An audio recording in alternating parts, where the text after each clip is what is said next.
I am starting to notice something interesting in the software dev world and also in the advertising world. Two worlds that don't normally collide, but here they are. I'm starting to notice that directors in both kinds of roles are increasingly asking their staff to stop using AI altogether.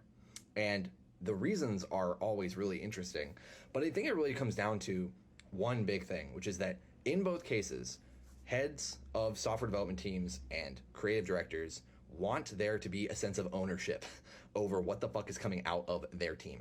And when you are offloading all of your cognitive labor onto an AI system, you can get away, because I think it would be reasonable to say that, who really owns a line of code that's written by by an LLM? Who really owns a headline that's written by an LLM?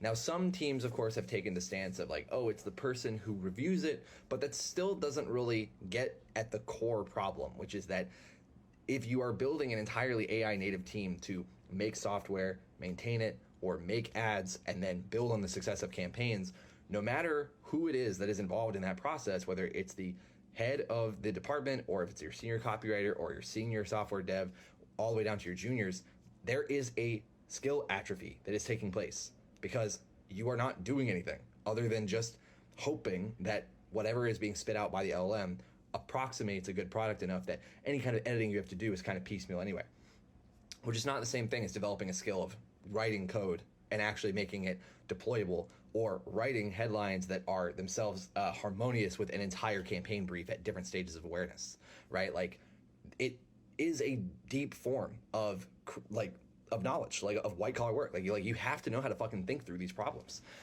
And what I'm seeing people on LinkedIn post about who are heads of software development teams or who are creative directors is that they're noticing that their staff are worse at their job if they rely on these tools, which, I mean, I think anybody could have told you this was going to be the case, but like, it's kind of crazy to see some of my LinkedIn connections who are over teams of like 30 people say, we don't use AI anymore. Like, yeah, my boss is like super pissed off about it. I don't care. We're not using AI. It's very, very interesting.